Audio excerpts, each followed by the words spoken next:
people like me. You need people like me so you can point your f***ing fingers and say, that's the bad guy. That's the bad guy. That's the bad guy. That's the bad guy. That's the bad guy.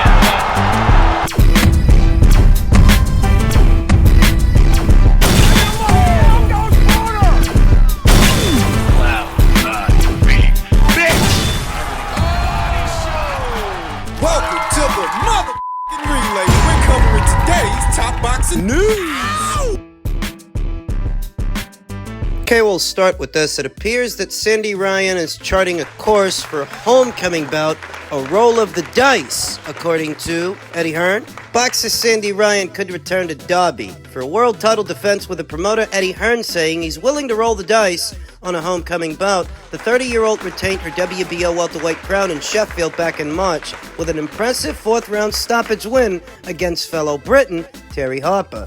Ryan, who has based her career overseas since splitting with her longtime coach Clifton Mitchell in October of last year, was awarded the Freedom of Derby, the city's top civic honor, just 2 days after that win in South Yorkshire. When asked if a home fight was in Ryan's future, Hearn said she has the keys to the city already, so she deserves to fight there.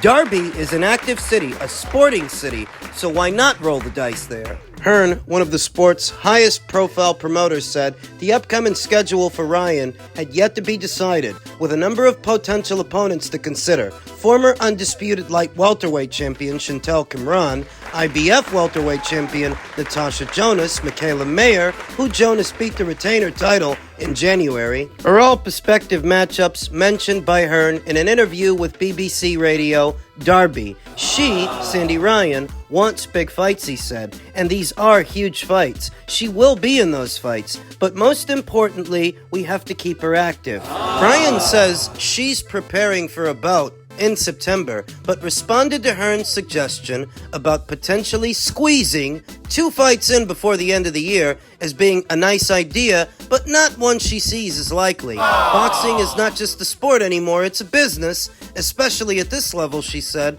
That's why it's so hard to make these fights. I want to fight all the big fights, and I'm open to fight anyone, but when it's at this level and they're not offering me the right things to take the fight, those fights will have to wait until next year. Now, which is annoying. I saw that Michaela was willing to fight Sandy. But Sandy was more focused on unifying titles with one or some of the other champions at the weight. Sandy recently took to her social media and asked, "Me versus Lauren Price. Who wants to see that?" It's a fantastic fight on paper. It's a fantastic fight to make, but hardly realistic. How does Sandy Ryan stack up against the other champions at the weight, of which there are 3?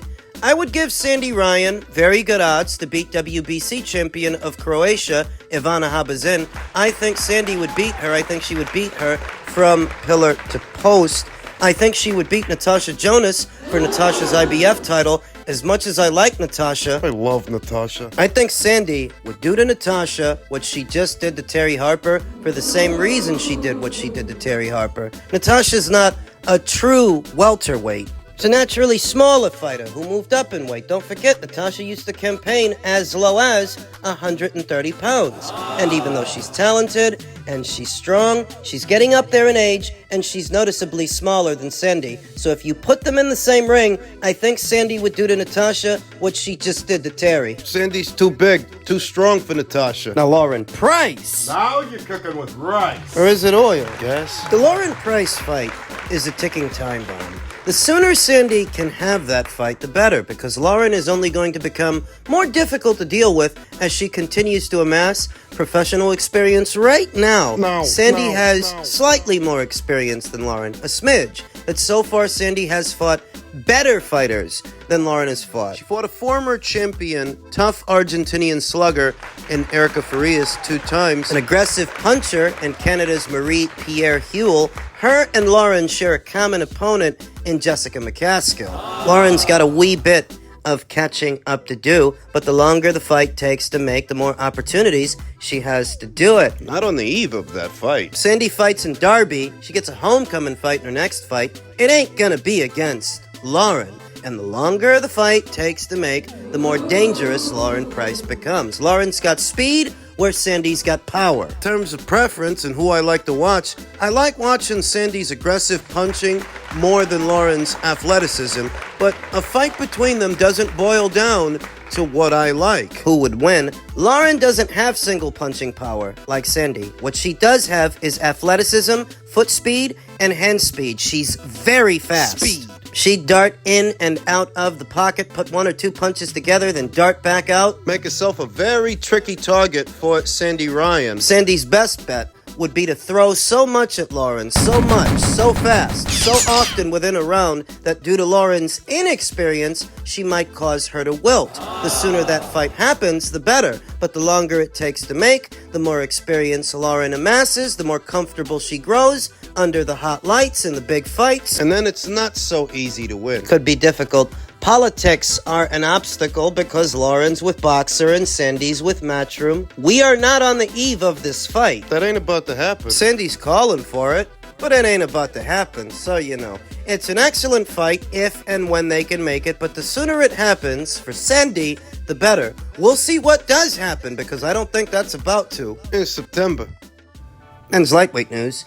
I saw Kenny Ellis, the assistant coach of Gervonta Davis, make somewhat of a sales pitch for a Gervonta Davis versus Floyd Mayweather fight, saying Gervonta Davis can decode the shoulder roll. If Floyd can fight another exhibition, he can fight another fight. If he's great as he says he is, he can stop spinning the fans.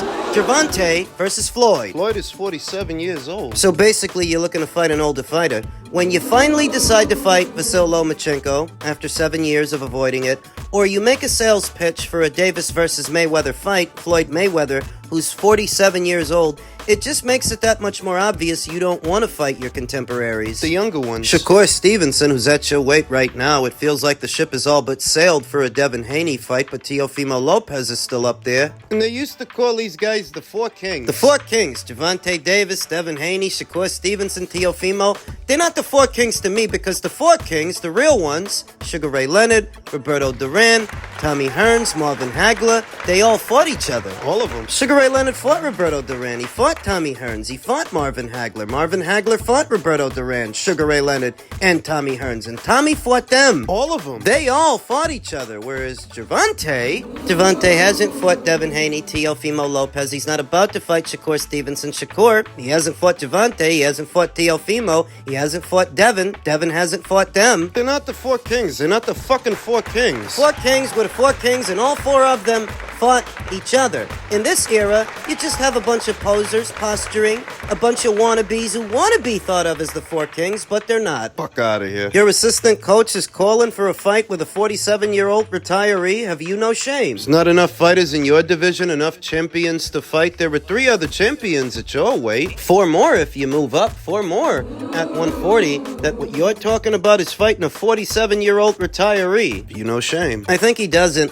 I think Gervonta Davis, Kenny Ellis, Calvin Ford, and those who they appeal to have no dignity, have no shame. They would endorse this. Specific to Gervonta Davis' supporters. They would get behind a fight like this, even though Floyd is 47 and hasn't fought a serious fighter, a serious boxer, in many, many years now, for no reason other than the backstory. Where the American boxing fan is different than some other boxing fans is the American boxing fan doesn't actually want boxing. Doesn't actually want sport so much as a good story. Devoid of context, devoid of competitiveness, they seem to like the story aspect of it, the drama, more than anything else. That's why I don't deny that if this fight had serious traction, if there were a serious push to do it in America, it would make serious money because of the backstory, the backdrop, the drama. Americans today are just looking for a story, like so many housewives in the previous era watching daytime soap operas. That's what today's boxing fan is like. General Hospital. They just want a good story. More than they want a good sport, they want a good story. Days of Our Lives. More than athletes, in this instance, pugilists. Boxers. They want characters. They want things to be more cinematic. That's why they fawn over so many of Gervonta Davis's knockouts, even though they're expecting them to happen. I don't even like Gervonta Davis. but I was expecting him to knock out Ryan Garcia. I was expecting him to knock out Frank Martin, and he did. Same way you would expect the Harlem Globetrotters to win the basketball game over the Generals. The same way you expect Arnold Schwarzenegger to sort out the alien in the Amazon forest, or Rocky Balboa to beat the Russian. Cue the training montage. They want things to be cinematic, even if it's at the expense of what makes the sport a sport. They want a good story more than they want a good fighter. To see a great fighter. Because what's great about calling out a 47-year-old Floyd Mayweather? What's great about waiting 7 years to fight Vasyl Lomachenko? What's great about that? You know when Sugar Ray Leonard fought Tommy Hearns? Sugar was 25. Tommy was 22. Sugar Ray Leonard was only 24 when he fought Duran. 24!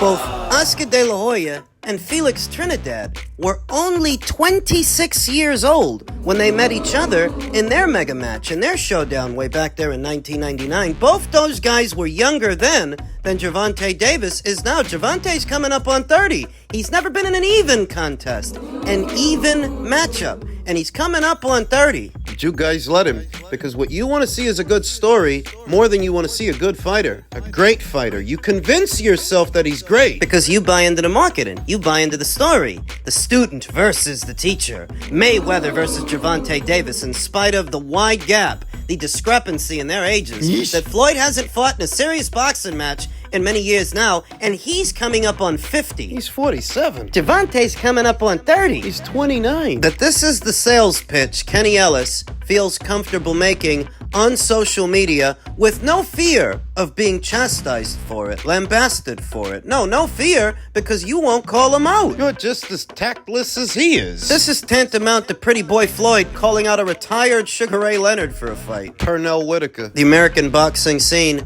and its populace, its consciousness, really isn't what it used to be. It used to demand sport and what is sporting. Now, they just want to hear a good story. The Housewives of Atlanta crowd. It makes sense that the UK boxing scene is more vibrant now and bubbling than it used to be in previous eras, because there's still a grassroots scene there, a domestic scene. You build yourself up to world level, whereas in America... In the UK, you fight in those domestic fights. You win those area titles. It doesn't just mean something for the fighters. The fans are paying attention, whereas in America, all they want are characters in a story. No context and no oversight over what is sporting and what is good for the sport. I fully expect that if this fight were to gain traction, in spite of Floyd being as old as he is, people would get behind this, and it could make serious money, because today's American boxing fan is an idiot. A moron. It's just a question of whether or not this is something that Floyd Mayweather is willing to entertain. I don't think he is. Plain and simple. So, okay, if a nigga, I'll give you an example, the Marcus Brown nigga, right? Oh, yeah, I saw that today. Blah, blah, blah, talking, he on his knees, talking about Tank. Okay, get off your knees, nigga. That's all I'm gonna let you know. Get off your knees. Then you talking to me. You can't compete with me. I known you for years, bro. You never been on my level. In, like, life. Yeah. We talk boxing, like, you never been on my level, bro. Right. So, like, you can't talk to me, bro. You can't tell me, oh, this, that, that. Oh, this, you could do this, and you, man, shut the fuck up. What you did in your career? You was a boxer, nigga. Right. I don't be attacking the niggas that don't even matter. I'm attacking the niggas that was in it. That's was talking. In it. Like, yeah. you can't talk. Ishay Smith and all these other goofy ass niggas. Like, Man, Ishay, man, goofy. I can't believe he talking, to be goofy. honest. Like, you was a straight cab driver. You sit here he wasn't talking good. to me. Like, man, you sick, nigga. This is come out party time. Like, what does that look like? It's just fuck everybody. That's how my next half of my career gonna be. Fuck everybody. Yeah. Fuck what y'all got to say. Y'all don't pay my bills. Yeah. Y'all not with me when I'm in that motherfucking gym every single day putting in non-stop work. Y'all not with me when I'm cutting weight, when I'm sacrificing, when I get out the ring and my hands hurting and I gotta ice. Y'all not with me when I gotta go to the hospital, or none of these people are with me. So I don't give a fuck about nothing they got to say. Yeah. That's got to be the third time that I've seen Shakur Stevenson, since this past weekend's fight, make some mention of hand problems, hand issues. A Twitter user that goes by the name Reef Money asked him, were your hands hurting while you were fighting Artem? He said, yes, both of them. They're fragile. I'm gonna get them stronger in the off-season, though. Another Twitter user that goes by the name Travel King said, stop worrying about these dudes, just keep sharpening your skills. To which Shakur replied, I'm locked in, for real. I've just got time to let these guys know how I truly feel about them. But as soon as my hands heal up, I'm right back in the trap. We already know that this is not the first time we've heard Shakur Stevenson has some kind of hand issues, hand problems. Remember, Bob Arum's explanation for why he fought the way that he fought against Edwin De Los Santos was he was experiencing hand problems, hand issues going into that fight. Does that explain why he doesn't really commit to his punches or why there's just not that much on them because he can only let them go so hard? Hand issues going into and during the De Los Santos fight, hand issues in the Artem Haratunian fight. Floyd Mayweather famously had hand issues. Over time, the bones in his hands grew brittle, and over time you saw him transition from a boxer puncher to more of a pure boxer.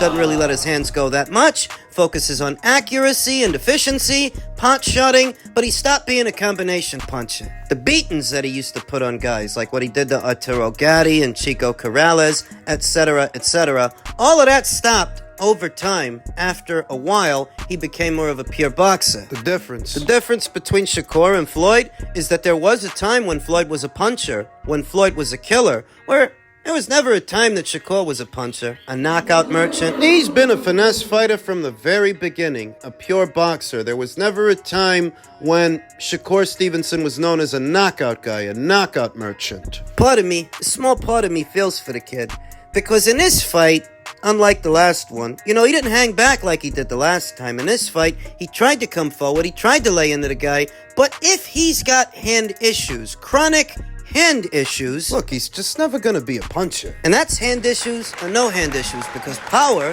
punching power, that's one of those things that's God-given. It's something that you're born with. He's saying fuck everybody, he don't care what nobody thinks. And why is he arguing with everyone over what they're saying? If you don't care what they say, why are you reacting? Because he does. Spider don't lose no sleep over what the flies are saying about him, and a wolf don't lose no sleep over the sheep. What they're saying about him. If you've been arguing with people, anyone from Marcus Brown to Ishe Smith, Cameron Giles, Mason Betta, the list goes on. you've been arguing, it's because you care. It's because you care what they're saying. Otherwise, you wouldn't waste no time on it. Not this much.